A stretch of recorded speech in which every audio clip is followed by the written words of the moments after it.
Capítulo 13 começa o segundo volume do livro de João. Daqui para frente não haverá mais milagres, a não ser a própria ressurreição e o milagre dos peixes no capítulo 21, no epílogo. O texto é bem interessante por causa dessa atividade de Jesus na última ceia. Aqui nós não temos essa descrição que temos nos sinóticos de Jesus partir pão e passar o cálice para os seus discípulos. O que nós temos é Jesus, sabendo que seu tempo aqui na terra está acabando, que ele volta para o Pai, sabendo que todo o poder foi dado para ele então se prepara para lavar os pés dos discípulos. Essa atividade de Jesus tem um simbolismo todo especial. Os discípulos talvez não entenderam, aliás o texto diz que não entenderam na hora. Mas ele começa a lavar os pés dos discípulos num simbolismo de grande humildade. Jesus de fato disse que os discípulos deveriam seguir a ele e aprender com ele como viver uma vida de humildade. Mas essa mensagem foi fácil para eles pegarem. O que foi muito difícil para eles entenderem que Jesus, o Mestre, o Senhor, o Rei da Glória, venha se curvar diante deles para lavar aqueles pés sujos. Despejou água na bacia, então um por um foi passando pelos discípulos até chegar em Pedro. Pedro imediatamente reage dizendo que Jesus nunca lavaria os pés dele. Ele reconheceu que havia uma incógnita lá que ele não podia entender. Por que Jesus vai querer lavar os pés dele? Deve ser o contrário. Mas Jesus então declara que se ele não lavar os pés de Pedro, ele não terá parte com ele. Ele será de alguma maneira separado dele. A impressão que eu tenho é que Jesus queria ensinar que através dessa lavagem dos pés haveria alguma união com seus discípulos que não havia antes. E através da própria ceia que ele quer comunicar para os discípulos que eles estariam já unidos a ele, de alguma forma como eles estão unidos no batismo, já que ele fala em versículo 10, de quem já tomou banho não precisa senão lavar os pés. O simbolismo me parece bastante claro, que como nós andamos pelo mundo dia após dia, pecando, tendo problemas, tentações e caindo e levantando novamente, nós percebemos claramente que se não houver um jeito para os discípulos buscar no Senhor alguma nova relacionamento com Ele, poder seguir a Ele e saber que estão sendo perdoados, que seria uma espécie de confissão de pecado, ou se não, uma renovação do seu batismo em que ele declara abandono do mundo e seguir ao próprio Senhor Jesus. A importância, portanto, dessa lavagem nos pés, além da humilhação de Jesus, o ensino que Jesus queria passar com eles tem alguma coisa a ver com a própria ceia, que é uma ceia em que confissão de pecados, reconhecendo que o sangue de Cristo nos perdoa de todos os pecados, nós teremos aquela grande segurança que faltou para alguns durante a história da igreja.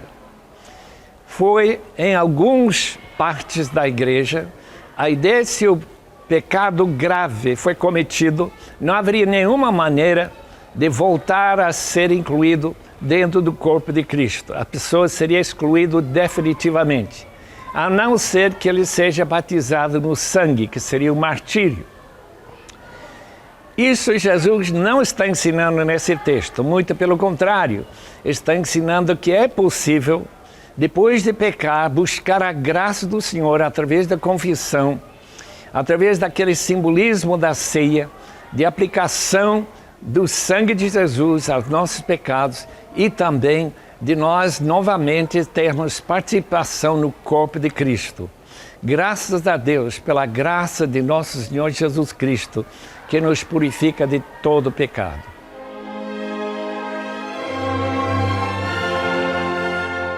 Tudo o que acontece no capítulo 13, conforme nós já vimos nas primeiras partes, está relacionado com esse ambiente no cenáculo, aqui em Jerusalém, quando os discípulos estão ali com Jesus preparados para esse momento especial da Páscoa, nessa refeição de Pêssar que acontece entre os judeus desde os tempos mais antigos, lembrando-se da libertação do Egito.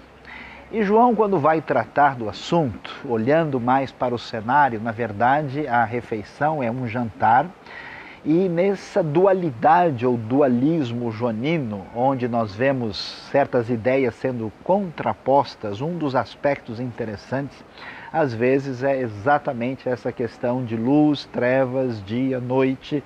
E agora, nesse momento, ele vai fazer questão de fazer a observação objetiva que era noite.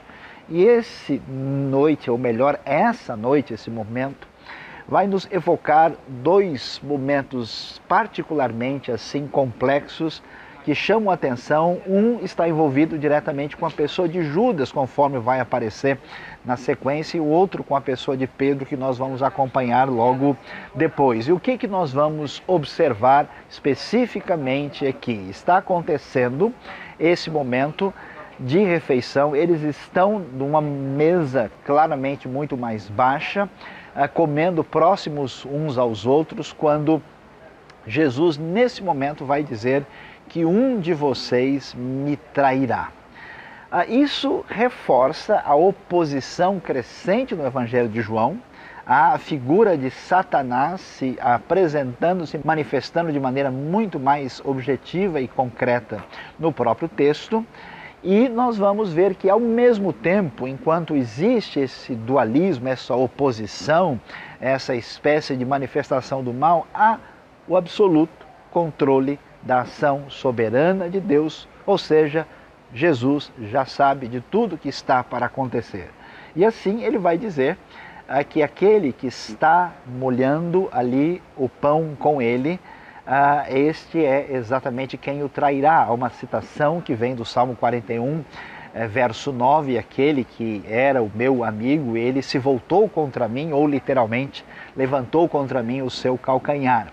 Quando isso aparece no texto, claramente o texto vai mostrar o discípulo que Jesus amava, aí fica incomodado e quer saber o que está acontecendo, pergunta quem é nesse cenário, mas o texto claramente vai apontar Jesus mostrando o único dos 12 que fazia parte do grupo, que não era da Galileia, que era Judas Iscariotes, exatamente aquele que era responsável pelo dinheiro.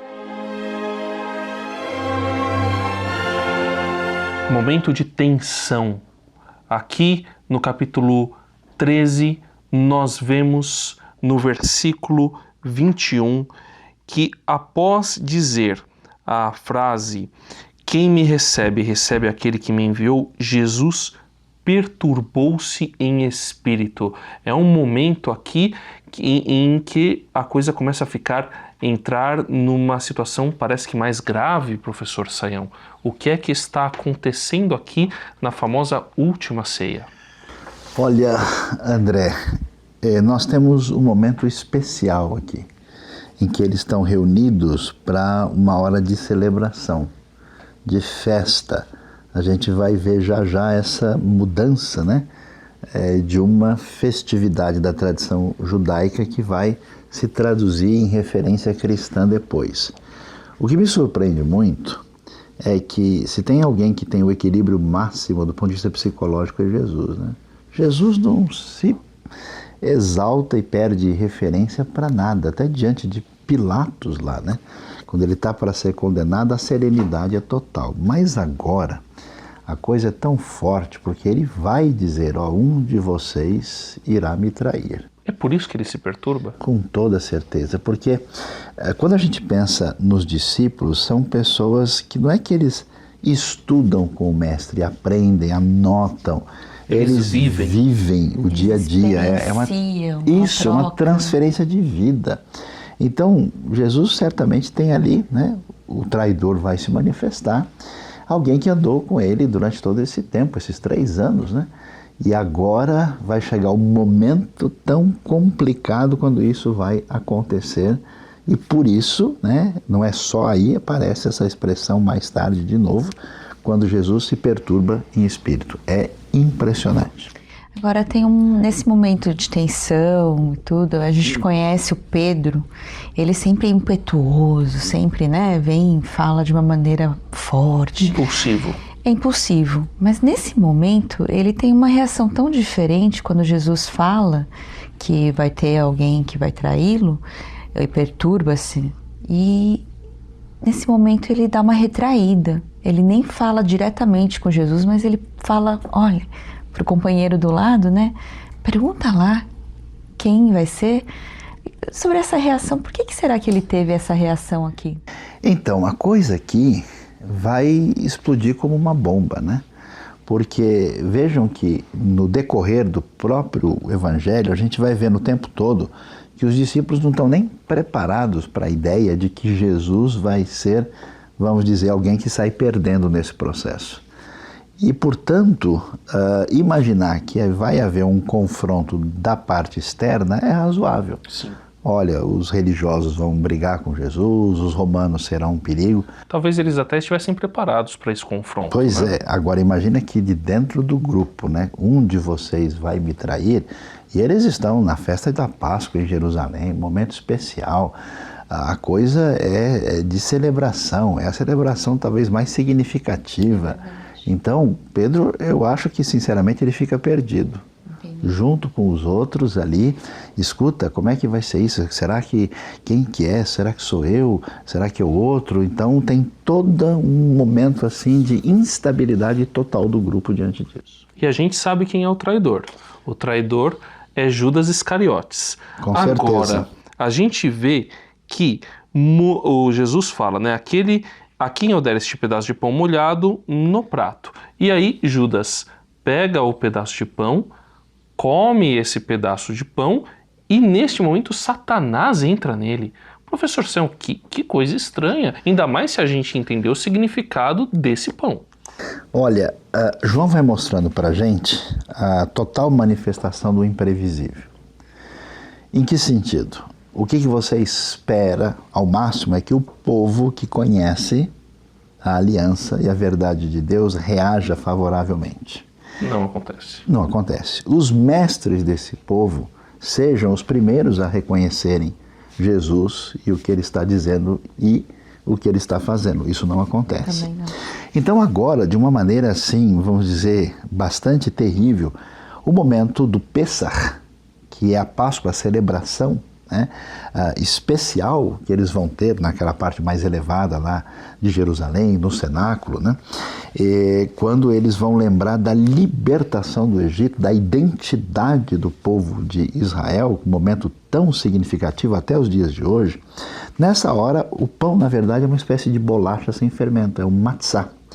E, na verdade, passa a ser possivelmente sobre uma espécie de pasta, que, claro, umedece o pão. Sim. Então, nesse momento tão extraordinário de celebração, de comunhão e recordação vitoriosa da história, a gente vê essa realidade de uma ação do mal para que o plano de Deus aconteça nesse cenário. Pois é até um pouco, se a gente for pensar direito, fica um pouco até confuso.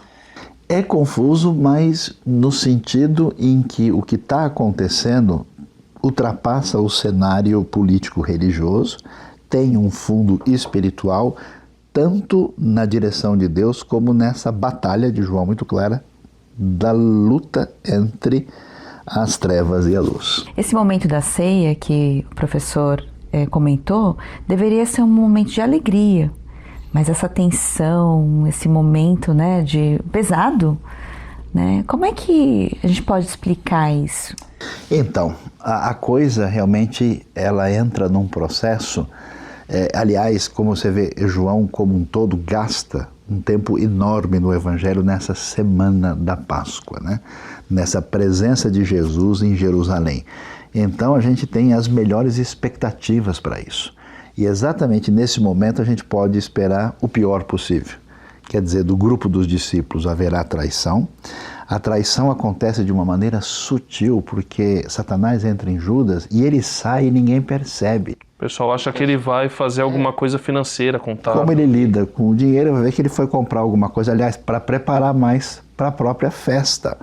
Então, nesse cenário absolutamente terrível, a gente vê a transformação desse momento de tanta celebração gloriosa quando nós temos a atitude de traição e o texto termina assim quase como uma cena cinematográfica. Eu desconfio que os grandes diretores de cinema deram tudo lendo a Bíblia bastante, porque o texto vai terminar com a frase dizendo "e era noite", para realmente mostrar que essa situação do encaminhamento daquilo que vai ser a paixão de Jesus aparece aqui diante do início do processo que começa com a traição.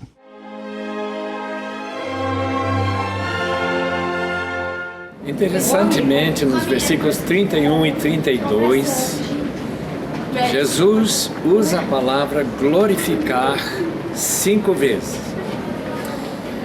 Desde capítulo 1, versículo 14, a glorificação de Jesus já foi vista nos discípulos, mas eles não entenderam muito bem no início do seu ministério como que essa glorificação ocorreria. Agora sabemos, quando Jesus declara que a hora já tinha chegado, que essa glorificação vai passar pela morte e a ressurreição.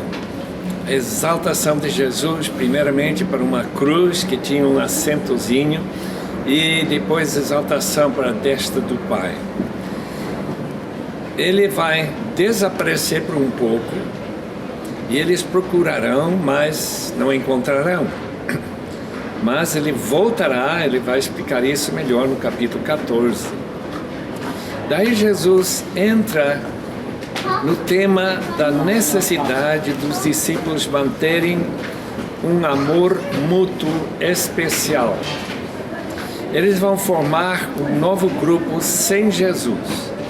Jesus estará fora da cena fisicamente, mas a sua presença na vida deles, através do Espírito, vai ser de tal natureza unidos e cheios de amor, que dessa forma o próprio mundo conhecerá quem é Jesus e que ele foi enviado pelo Pai. Agora, eles não podem seguir a Jesus nesse instante.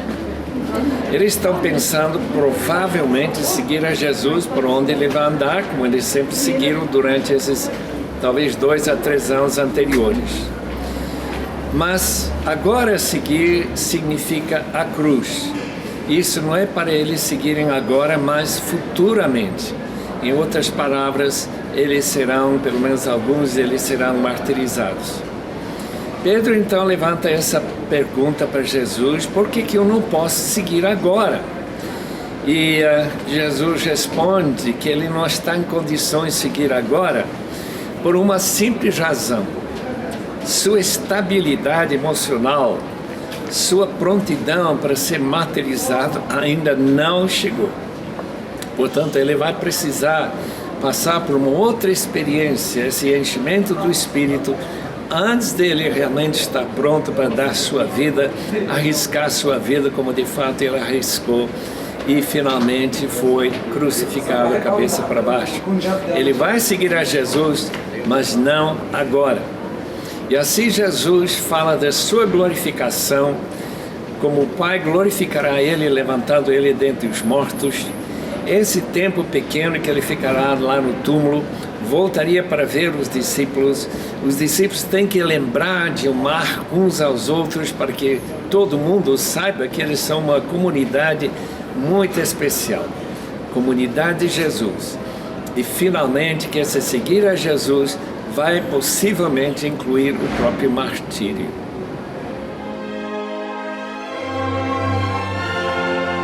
Chegando agora aí no final do capítulo 13, nós vamos ver como João vai começar a mostrar a dificuldade de se entender o que vai acontecer com Jesus. Você vai se lembrar, Jesus tem o seu ministério alinhado com os seus 12 discípulos. E 3 deles têm preponderância relacional, estão sempre com Jesus, Tiago, Pedro e João, e nós podemos dizer que esperamos o melhor desse núcleo que acompanha Jesus. E com certeza, uma pessoa que tem um destaque especial em diversos textos, particularmente no Evangelho de João, é a pessoa de Pedro. Nessa hora, então, Jesus começa a falar com os discípulos e ele fala sobre a sua futura glorificação. E quando a gente ouve falar dessa glorificação, é importante entender que no cenário do Evangelho, especialmente em João, o texto é usado aí, utiliza esta expressão para fazer referência à sua paixão, à sua glorificação no sentido de cumprir aquilo que Deus determinou, aquilo que faz parte do projeto de Deus para a redenção da humanidade, para trazer a salvação. Então isso aparece com clareza e Jesus prossegue e há uma espécie de impasse. O texto não dá detalhes, que glorificação é essa, isso vai se desdobrar e vamos entender isso mais adiante. E quando ele conversa com os discípulos, ele vai agora direcionar essa conversa na direção do tipo de relacionamento daqueles que são considerados os seguidores de Jesus. O que é que Jesus vai dizer? Jesus vai pautar o relacionamento dessa pequena comunidade da fé a partir de uma referência maior que é o amor. E quando pensamos em amor, talvez a gente possa imaginar, Jesus está sendo muito original ao falar sobre isso. Com certeza, como em outros textos nós estamos vendo, Jesus está alinhado com as escrituras hebraicas. E as escrituras hebraicas deixaram claro para todos que nós devemos amar ao próximo como a nós mesmos. Mas aqui isso é ampliado e intensificado. O que nós vemos? Jesus dizendo que vocês devem amar uns aos outros como eu amei a vocês. Nesse sentido, esse amor adquire o perfil não só de amar o próximo como a si mesmo, mas uma amplitude que envolve a ideia sacrificial que vai aparecer no próprio exemplo de Jesus e que se torna referência, a norma, a diretriz principal de toda a tradição cristã, conforme nós vemos no Evangelho e também através da história. Mas a conversa de Jesus, na sequência, vai voltar a focalizar na pessoa de Pedro. E é interessante o que acontece aqui, porque parece que Pedro, ouvindo essa história de glorificação, vendo Jesus nesse momento assim tão extraordinário, nessa ocasião aqui, ligada ao momento da festa da Páscoa, ele está com provavelmente sentimentos e pensamentos otimistas. E então Jesus vai dizer, e é interessante que o texto grego vai dizer literalmente que Jesus está numa conversa com o próprio Pedro, porque eles querem saber, especialmente Pedro, para onde Jesus vai. Que história é essa? Jesus está dizendo que vai para um lugar, os discípulos não podem entender, particularmente Pedro não consegue entender essa realidade. E Jesus então diz, olha, você não pode entender, você não será capaz de me seguir, porque para onde eu estou indo, você não pode ir agora. Isso claramente está relacionado com a questão da glorificação, com a questão da paixão e com a incapacidade que faz parte da realidade dos discípulos de não conseguir digerir e compreender o projeto de Deus que envolve a ideia do Messias vencedor, do Messias que é aclamado pela multidão e que haverá de sofrer da maneira que sofreu. Quando chegamos ao finalzinho desse capítulo 13, a tensão aumenta e ela é significativa, porque na conversa com Pedro, esse querido Pedro, esse Pedro impulsivo, esse Pedro extremamente ligado ao seu Senhor, que mais uma vez, num impulso muito intenso, diz claramente que ele está disposto a dar a vida pelo seu mestre. Ou seja, o relacionamento de Jesus com os seus discípulos não é só de ensinar ideias, é um relacionamento de proximidade muito intensa. E aí a gente é pego de surpresa. Jesus vai dizer para Pedro: olha, Pedro, a verdade é que você nem imagina, mas você vai me negar, conforme o texto vai nos dizer isso, estabelecendo essa tensão e mostrando para a gente que a obra de Deus é tão única e diferente que nem os discípulos mais chegados conseguem entender o que está acontecendo.